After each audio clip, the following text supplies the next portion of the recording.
दोस्तों, अगर आपने गुरुग्राम में घर खरीदा है या फिर आपने अपनी रेजिडेंशियल प्रॉपर्टी को कमाई का जरिया बना रखा है तो आपको ये खबर ध्यान से देखनी होगी, क्योंकि आज हम बताने वाले हैं कि गुरुग्राम में अब वो मॉडल खतरे में आ गया है जिस मॉडल पर पिछले कई सालों से हजारों लोग पैसा कमा रहे थे। जी हाँ, हरियाणा शहरी विकास प्राधिकरण यानी HSVP ने 400 से ज्यादा घरों को शो कॉज नोटिस भेज दिया है और वजह रेजिडेंशियल मकानों के अंदर कमर्शियल एक्टिविटीज चलाना। मतलब जिन घरों में फैमिलीज रहनी चाहिए थी वहां आज पीजी चल रहे हैं, हॉस्टल चल रहे हैं, play school, gym, beauty parlour, coaching centre, clinics और प्रॉपर्टी डीलर ऑफिस तक खुल चुके हैं। अब सरकार ने साफ संदेश दे दिया है कि घर को बिजनेस हब बनाओगे तो एक्शन होना तय है। रिपोर्ट्स के मुताबिक sector 4, 5, 7 extension, 9, 9A, 10, 10A, 12A, 14, 15, 17, 21, 22 और 23 पूरी तरह से स्कैनर पर है। यानी पूरा ओल्ड गुरुग्राम अब एनफोर्समेंट रडार पर आ चुका है। हिंदुस्तान टाइम्स की एक रिपोर्ट की माने तो HSVP ने बाकायदा सर्वे कराया और सर्वे में जो तस्वीर सामने आई है उसने अथॉरिटीज को और भी चौंका दिया। रिपोर्ट में बताया गया है कि करीब 40% मकानों में पेइंग गेस्ट यानी पीजी चल रहे हैं। लगभग 10% घरों में प्ले स्कूल या फिर डे केयर सेंटर्स ऑपरेट हो रहे थे, जबकि बाकी घरों में gym, salon, tuition centres, clinics, boutique और प्रॉपर्टी डीलर ऑफिस जैसे कमर्शियल सेटअप्स मिले। अब जरा सोचिए कि रेजिडेंशियल कॉलोनी धीरे धीरे मिनी कमर्शियल मार्केट में तब्दील हो चुकी है। दोस्तों, इस सबके चलते रेजिडेंट्स लगातार शिकायतें कर रहे थे कि कॉलोनियों में पार्किंग क्राइसिस बढ़ रहा है, सड़कों पर हर वक्त गाड़ियां खड़ी रहती है, ट्रैफिक जाम लगा रहता है, नॉइज पोल्यूशन हो रहा है और सबसे बड़ा डर सिक्योरिटी का है, क्योंकि लगातार आउटसाइडर्स की एंट्री बढ़ चुकी है। यही पब्लिक प्रेशर अब गवर्नमेंट एक्शंस में बदल चुका है। हिंदुस्तान टाइम्स ने अपनी एक रिपोर्ट में लिखा है कि कई रेजिडेंट्स वेलफेयर एसोसिएशन यानी RWAs ने पिछले कई महीनों से इलीगल कमर्शियल एक्टिविटीज के खिलाफ कैंपेन चला रखा था और अथॉरिटीज को बार बार शिकायत भेजी जा रही थी। अब यहाँ सबसे बड़ा सवाल यही उठता है कि क्या घर से कोई भी काम करना इलीगल है? दोस्तों, इसका जवाब है नहीं।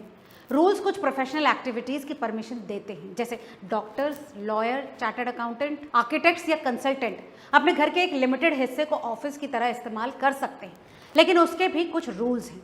मैक्सिमम 25% एरिया या फिर लगभग 50 स्क्वायर मीटर तक ही इस्तेमाल किया जा सकता है और उसके लिए आपको फीस भी देनी पड़ती है। लेकिन अगर आपने पूरे रेजिडेंशियल हाउस को पीजी, हॉस्टल या फिर कमर्शियल कोचिंग सेंटर, जिम या ब्यूटी सैलून में बदल दिया तो वो सीधा वायलेशन माना जाएगा। यही वजह है कि HSVP ने अब साफ वार्निंग दे दी है कि अगर 15 दिन के अंदर सेटिस्फैक्ट्री रिप्लाई नहीं मिला तो ऑक्यूपेशन सर्टिफिकेट यानी OC कैंसिल कर दिया जाएगा, अलॉटमेंट रद्द हो सकता है और एक्सट्रीम केसेस में प्रॉपर्टी रेज्यूम यानी गवर्नमेंट टेकओवर तक हो सकता है। यानी मामला अब सिर्फ वार्निंग का नहीं, लीगल एनफोर्समेंट तक शुरू हो चुका है। लाइव हिंदुस्तान की एक रिपोर्ट के मुताबिक कई प्रॉपर्टी ओनर्स को साफ निर्देश दिए गए कि इलीगल कमर्शियल एक्टिविटीज तुरंत बंद करें, वरना अगला कदम सीलिंग ड्राइव हो सकता है। और दोस्तों, अगर आपको ये लग रहा है कि ये पहली बार हो रहा है तो ऐसा बिल्कुल नहीं। टाइम्स ऑफ इंडिया की एक रिपोर्ट की माने तो इससे पहले भी DLF फेज 3, सुशांत लोक, पालम विहार और मालिबी टाउन जैसे पॉश इलाकों में सैकड़ों नोटिस दिए जा चुके हैं। टाइम्स ऑफ इंडिया ने अपनी एक रिपोर्ट में भी बताया है कि पहले भी 700 से ज़्यादा प्रॉपर्टीज़ पर एक्शन लिया गया था, जहां रेजिडेंशियल प्लॉट्स को पीजी, गेस्ट हाउस, रेस्टोरेंट या फिर कमर्शियल आउटलेट में बदल दिया गया था। यानी दोस्तों, अथॉरिटीज़ अब धीरे धीरे पूरे गुरुग्राम को स्कैन कर रही है। अब यहाँ एक और बड़ी बात समझिए, आखिर इतने बड़े स्तर पर इलीगल कमर्शलाइजेशन हुआ कैसे? इसका सीधा कनेक्शन गुरुग्राम की इकोनॉमी से है। पिछले 15 सालों में गुरुग्राम भारत का सबसे बड़ा कॉर्पोरेट हब बनकर उभरा। साइबर सिटी, उद्योग विहार, गोल्फ कोर्स रोड, सोना रोड और न्यू गुरुग्राम में हजारों कंपनियां आई, लाखों वर्किंग प्रोफेशनल्स आए और अचानक रेंटल डिमांड एक्सप्लोजन हो चुका था। प्रॉपर्टी कंसल्टेंट्स के मुताबिक कई इलाकों में एक सिंगल फ्लोर पीजी से 1 लाख से 5 लाख तक की महीने की इनकम निकलने लगी। यानी लोगों ने रेजिडेंशियल प्रॉपर्टी को रहने की जगह नहीं बल्कि पैसिव इनकम मशीन बना दिया। एक मकान में 20 से 30 बेड्स डाल दिए गए, छोटे प्लॉट्स को मिनी हॉस्टल बना दिया गया और धीरे धीरे पूरा इकोसिस्टम तैयार हो गया।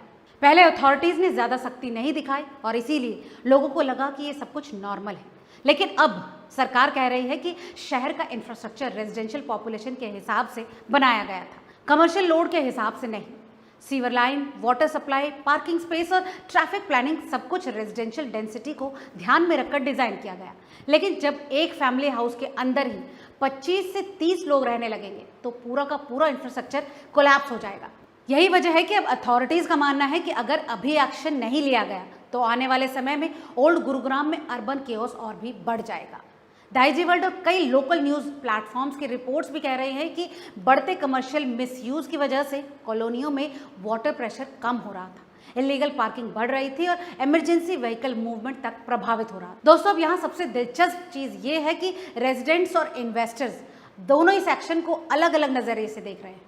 रेजिडेंट्स खुश हैं क्योंकि उन्हें लगता है कि अब कॉलोनियों में शांति लौटेगी, जबकि इन्वेस्टर्स डरे हुए हैं क्योंकि उनका रेंटल मॉडल अब खतरे में पड़ चुका है। अब ज़रा सोचिए कि जिन्होंने करोड़ों रुपए लगाकर पीजी बिजनेस खड़ा किया, अगर अब अचानक क्लोजर या फिर सीलिंग शुरू हो गई तो उनकी पूरी कैश फ्लो स्ट्रैटेजी टूट सकती है। कई इन्वेस्टर्स ने तो रेजिडेंशियल लोन लेकर प्रॉपर्टीज़ खरीदी थी और ईएमआई पीजी इनकम से भर रहे थे। यानी अगर बिजनेस बंद हुआ तो फाइनेंशियल स्ट्रेस भी बढ़ सकता है। लेकिन दूसरी तरफ अर्बन प्लानिंग एक्सपर्ट्स मानते हैं कि ये कदम ज़रूरी था क्योंकि इलीगल कॉमर्शलाइजेशन प्रॉपर्टी प्राइसेस को आर्टिफिशियल तरीके से बढ़ा रहा। रेजिडेंशियल प्लॉट्स की कीमतें इसीलिए बढ़ रही थी क्योंकि लोग उन्हें कमर्शियल एसेट की तरह इस्तेमाल कर रहे थे। यानी जेन्युइन फैमिली बायर्स धीरे धीरे मार्केट से बाहर हो रहे थे। द ट्रिब्यून की एक रिपोर्ट के मुताबिक कई रेजिडेंट वेलफेयर एसोसिएशंस ने साफ कहा है कि अगर एक्शन नहीं लिया गया तो रेजिडेंशियल एरियाज पूरी तरह से कमर्शियल कियोस्क में बदल जाएंगे। अब यहाँ सबसे बड़ा सवाल ये है कि क्या आने वाले समय में पूरे इंडिया में ऐसा क्रैकडाउन देखने को मिल सकता है? दोस्तों, इसका जवाब है बिल्कुल, क्योंकि नोएडा, पुणे, बेंगलुरु, हैदराबाद और मुंबई जैसे शहरों में भी रेजिडेंशियल प्रॉपर्टीज़ का कमर्शियल यूज़ अब तेज़ी से बढ़ रहा है। PG economy, home salon, coaching centres और स्मॉल बिजनेस कल्चर तेज़ी से फैला है क्योंकि फैमिली लिविंग अब मुश्किल होती जा रही थी। कॉलोनियों में पार्किंग कियोस्क इतना बढ़ गया था कि रेजिडेंट्स को अपनी गाड़ियाँ आधा किलोमीटर दूर पार्क करनी पड़ती। नॉइज पोल्यूशन लगातार बढ़ रहा था और आउटसाइडर्स की एंट्री से सिक्योरिटी कंसर्न पैदा हो रहे थे। यानी ये सिर्फ गवर्नमेंट ड्रिवन एक्शन नहीं बल्कि रेजिडेंट्स प्रेशर ड्रिवन मूवमेंट भी है। अब सवाल ये उठता है कि क्या गुरुग्राम का पीजी मार्केट इससे पूरी तरह से खत्म हो जाएगा? तो इसका जवाब है नहीं। लेकिन दोस्तों, इनफॉर्मल पीजी मॉडल ज़रूर खतरे में पड़ चुका है। अब इन्वेस्टर्स को प्रॉपर कमर्शियल लाइसेंस लेना पड़ेगा, फायर नोटिस लेना पड़ेगा, पार्किंग कंप्लायंस दिखानी पड़ेगी, बिल्डिंग नॉर्म्स फॉलो करने पड़ेंगे और शायद कमर्शियल कन्वर्जन चार्जेस भी देने पड़ सकते हैं। यानी रेजिडेंशियल हाउस खरीदो और उसमें 30 बेड डालकर पीजी चलाओ वाला शॉर्टकट अब धीरे धीरे बंद होता दिख रहा है और यही आने वाले समय में भारतीय रियल एस्टेट का नया ट्रेंड बन सकता है। कंप्लायंस बेस्ड इन्वेस्टमेंट मतलब अब सिर्फ प्रॉपर्टी खरीद लेना काफ़ी नहीं होगा, अब लीगल स्ट्रक्चर भी समझना होगा। लाइव हिंदुस्तान की एक रिपोर्ट के मुताबिक कई प्रॉपर्टी ओनर्स को वार्निंग दी गई है कि अगर इलीगल कमर्शियल यूज बंद नहीं किया गया तो स्टीलिंग एक्शन भी हो सकता है। दोस्तों, अब यहाँ सबसे बड़ा डर इन्वेस्टर्स के मन में ये है कि क्या इससे प्रॉपर्टी प्राइसेस गिर सकते हैं। देखिए, अचानक क्रैश आने की संभावनाएं कम है, लेकिन कुछ इलाकों में प्राइस करेक्शन जरूर देखने को मिलेगा, खासकर उन इलाकों में जहां प्रॉपर्टी वैल्यूएशन पूरी तरह से पीजी इनकम मॉडल पर टिकी हुई थी।